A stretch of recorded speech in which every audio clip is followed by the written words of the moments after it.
These days, it seems like Christian dating advice is putting more guys into the friend zone than it's pulling out of it. So why is that? And is there anything we can do about it? Well, let's take a look. The first problem with Christian dating advice is that there kind of just isn't any. There's not much. Nope. No, nothing here. Look at this. Not even Mike Winger's talking about it. And that's a pretty big thing to leave out, especially given that half the church is single. And most of those people don't feel like that's the way it should be. The second problem is when we do say something, it's, well, let me show you. Right person with the right personality, with the right looks, with the right gifts. Okay, it's about being ready for the relationship. A lot of times we build up all the wrong criteria as being the most important. Looking for the right qualities in the other person. A lot of times it can just be a physical. Setting boundaries. Okay, so when you do find Christian dating advice, this is typically what you get. It's not bad, it's just, it doesn't help you with the biggest problem that young men are facing in dating today. The biggest problem, if you're a single guy and you're struggling with it, is that relationships simply aren't happening. Because women don't want you enough to say yes to you. If you want to see a masterclass in talking around the elephant in the room, watch this. Dating, the word is not in the Bible. And then we're taught, like, as young people, like, try it as many times as you want to until you find the one. But what you've done is you formed unknowingly a habit of getting into things and getting out of them. Oh, wow, I've never heard anyone say that. So I have, happening is when since I was a kid. All right, side note really quick. The dating concept that he's advocating for in this video used to be called courting. It's called something else now, but it comes from a book called I Kissed Dating Goodbye. It's written by Joshua Harris. It was super popular back in the late 90s because moms loved it. Now, this idea didn't last very long because people figured out pretty quick that it just doesn't work. Because the main idea is you sort of just stay friends until you're married, like special friends, I guess. But as it turns out, if you act like you're friends, the girls just put you in the friend zone. So most people just left it behind. But what this shows is one of the biggest problems that we have with Christian dating advice is that it's based off of what makes the moms feel good, not what actually works. Oh, and by the way, Joshua Harris, the guy that wrote that book, yeah, he renounced his faith and left his wife and abandoned his kids. So he was maybe never the best person to be listening to in the first place. Anyways.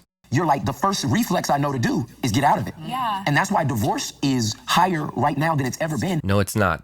The elephant in the room that he's talking around is that 80% of divorces are initiated by women. 90% if the woman is college educated. The biggest problem we face in dating right now is that the majority of women don't want the majority of men. So the question that guys are asking right now isn't, do I have the right kind of accountability in my relationship? The biggest question they have is, how do I get another person to want a romantic relationship with me at all? And even then, how do I get them to stick around? Now, that's not to say that guys are completely helpless in this and doom and gloom and there's nothing they can do, because there absolutely is. And we'll come back to that later. But the question we got to ask first is, why aren't our best teachers addressing the biggest problem that we have in dating right now? And I have a hunch about this. I think it's because most pastors think they are helping. Let me explain. Okay, so the thought process goes something like this. As a pastor or teacher, I am actually helping young men become more attractive to women because a godly woman should find godliness attractive in a man. That's what she should want. And so as a pastor, I am helping guys to become attractive simply by teaching the Bible and helping them to become God-centered people. And do not hear me take anything away from the ministry that pastors have of trying to help guys follow Jesus better. That mission is not easy for them right now, so I'm not trying to tear them down. But here's why that idea doesn't work practically. If all you are is just a good, godly dude, then the girls can get every bit of the value that you bring to the table without marrying you. And they do. That's what the friend zone is. Let me paint the picture to show you what I mean. Say, for example, you're a godly guy. You serve at the church, you're praying all the time, you're in the word all the time, you lead a great Bible study. If that's what you bring to the table, and that's it, then all of the companionship, the friendship, emotional support, she can get every bit of that just by going to your Bible study and hanging out with you as a friend. If you want to go from the friend zone to the altar and beyond with a woman, then you have to bring something to the table that she can't get any other way except by marrying you. Because if there's any other way for her to get it, she will. And again, this is not to say that it's all just doom and gloom and it's game over, just give up. Because there is definitely stuff that guys can do about this. But to answer that, we got to dive a little bit deeper. So strap into your submersible. Oh, that was not good. Okay. Most Christian dating advice today is shaped by what we believe about the purposes of marriage. Some of those things are good. Some of them are really not. Let me show you what I mean. Now I think a fifth reason is added for marriage, and that is this whole idea of becoming more like Jesus, becoming more like the image of God, the people that God made us to be, which is one of the best things about marriage. Some problems. So if you've been around the church for a while, you've probably heard the phrase, marriage isn't about making you happy, it's about making you holy. And that's basically what Comer is saying here. Problem. That idea isn't present in scripture at all. If you know of a place, drop it down in the comments because I have not found it and I've been looking for a while. I think the reason why we started saying this was mostly just a reaction to skyrocketing divorce rates. Because life used to be really harsh and unforgiving, and men and women needed each other to handle that. We had a survival need pushing people together and keeping them together. And that's gone now. So Christians looked at that and went, oh, okay, we need some other way to convince people that it's worth the trouble. So we basically started saying marriage just makes you a better person. The problem is you start telling people, hey, marriage makes you better. Well, all of a sudden, the married people start to look down on the single people like they're better than them. Makes sense. I saw a heartbreaking comment on another video. People put pressure on young folks to get married, but don't give them the proper tools to succeed in marriage. I would actually take that a step further and say married people, they don't respect you if you're not married, but they also don't help you get married. So if you're frustrated by that, I totally get where you're coming from. And I want to give you a piece of encouragement. I want to show you a verse here. Right here it says, sanctify them in the truth. Your word is the truth. The only thing that sanctifies you and makes you holy and makes you more like Jesus is the truth of his word and his presence by his spirit. Not another person and not being in a relationship, none of that. Only he does. Only his word and only his truth make you more like him. There is a side of it that's almost true. Romans 5:3, more than that, we rejoice in our sufferings, knowing that suffering produces endurance, endurance produces character, and character produces hope. Marriage can be a tool that God uses to strengthen your faith and your character and produce hope in you. But so can singleness. Because if you've been struggling with singleness for decades, there's a forging fire for your faith that you've been through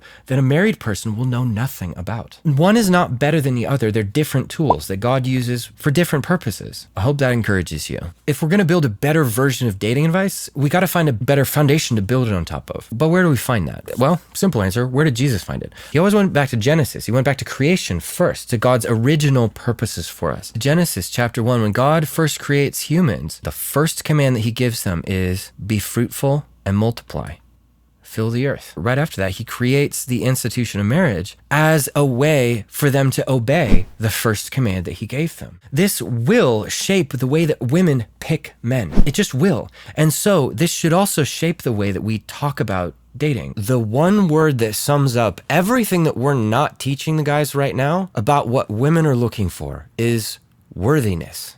Are you worthy of the role? Does a woman see you as a worthy head of the household? Because she's going to be asking herself, is he strong? Is he capable? Is he skilled and resourceful? Does he succeed at what he does?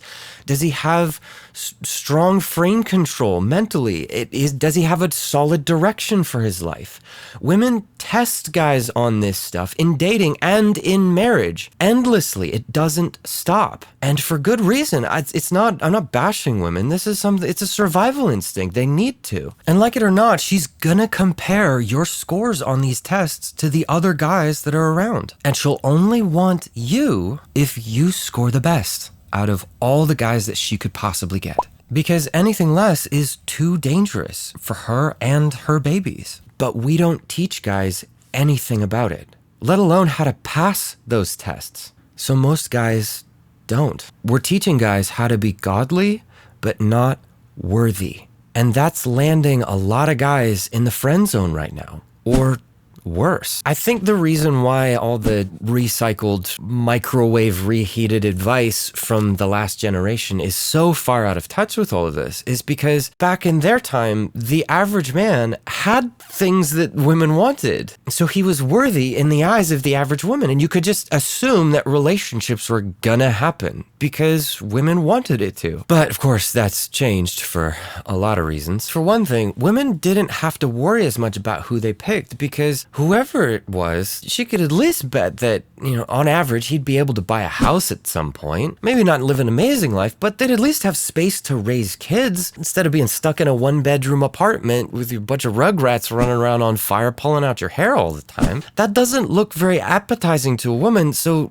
average doesn't cut it anymore. And that's not even mentioning social media and dating apps, inflating expectations and making women feel like they have access to the highest level guys. So in her mind, it doesn't make any sense to settle for average. And then there's a lot more cush, comfortable jobs that women are happy to do themselves. So the average guy doesn't actually make her life any better. In fact, he might actually make it worse, especially if she has to give up that cush job for kids. And then there's the fact that guys are just less masculine than they used to be. We're feminizing them as fast as we possibly can. Even in the church, we're training them to be the docile, harmless, smiley, nice guys that the moms want them to be. So most guys don't have that aggressive, confident edge that makes them naturally attractive to women. And they're just kind of an ick to most girls. You put all that together and most women don't want most men. This is the reality of it, whether it's right or wrong, whether we like it or not. This is how it is. And so we need to start teaching guys how to work with this reality, how to do the work to become the kind of man that passes a woman's tests for worthiness. And that would make a woman feel good about giving up all her other options in life and having kids with. And I think there is a way to do that, but there's one more piece of bad advice that we've got to get through first, because I think this might be the biggest roadblock in our way right now. Let's check this out. Single Christian friend, there is a reason why you are single. And it's not because you are socially awkward, have body odor, or attract losers. But Jesus makes it clear that singles are singles for the sake of the kingdom. Okay, I like the heart behind what he's saying, but this is not the message of hope that he's intending it to be. And I get the Calvinism this comes from, but basically he's saying that your choices have no effect on what happens in your life at all. Either God's just gonna snap his fingers and love potion number 9, make that girl fall in love with you, or he's just not, and you're screwed. And there's nothing you can do about it. That's not how God works with us though, right? Your choices matter. And sometimes you're not single because you have the gift of singleness. Sometimes you're single because you have body odor, or you have no social skills. So if you're a single guy and you're struggling with it, your first reaction shouldn't be, I guess I gotta just accept it because this is what God's doing to me. No, the first question that you should ask yourself is, am I worthy? And if I'm not, what do I need to do to become worthy of that role? Because if I'm not, why would God give me one of his daughters to take care of? If God has specifically told you, hey, I have a different purpose for you, then you should learn to accept it. But if that hasn't happened, then you should probably assume that God's first command is still in effect. Be fruitful and multiply. It's not good for you to be alone. All right, so enough with all the negativity. Is there any good advice out there? I spent a lot of hours combing YouTube looking for any type of Christian teacher that's actually addressing the biggest problems that guys are facing in dating today. And I found one. Kind of that's it. Now, if you know of any others, definitely drop them down in the comments. But this is the only one that I found. The channel is called Apply God's Word for Men. There's 2 channels. This is the one where the good stuff is. Let me show you an example. Christian single guys should be cautious around is the woman who just wants to be close friends, even though she knows you like her more than as a friend. She doesn't like him, she's never gonna date him, but she likes the feeling of being liked. And so she's willing to lead him on or give him some little tidbits in friendship, full well knowing the guy really has a different motive. That's actually really helpful. That's kind of it though. What that means though is if you want anything else, right, the only other people on YouTube that you can go to aren't Christians. Does that mean we should throw that stuff out? Well, I would say no, not necessarily.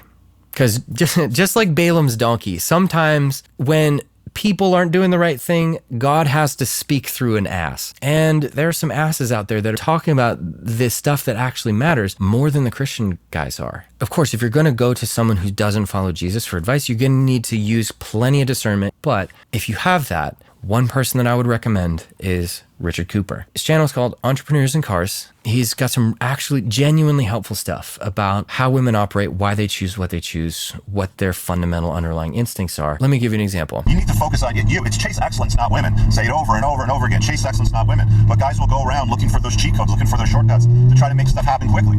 You can't go about it that way. You got to start with the main component. Deal with yourself. Focus on that part. Okay? Have an honest chat with yourself and look in the mirror and am I the best version of myself? Would I want to bang me? Okay? Because if the answer is no, or you're only rating yourself 4 out of 10, you're wasting your time, dude. So yeah, he's pretty gruff. Some of what he's saying is, throw out that bathwater, but there's a couple of babies in there you should pluck out first. Now, if you're willing to read a book, get off YouTube for a second. There are a couple of good Christian books out there. It's Good to Be a Man. Great book. Highly recommend. Masculinity Manifesto. That can also be really helpful. There's another one who's not a Christian that has probably the best take on masculinity and approaching dating and all of that I've ever heard. But it's one that requires a lot more nuance and discernment. So I'm going to go through that one in another video in the future. So if you want to see that when it comes out, make sure you hit the subscribe button and the notification bell. If any of this was helpful, make sure you hit the like button so the algorithm knows that you were here. And if you liked this video, then this one will definitely help you out too. So check it out. That's all I got. Stay weird. Peace.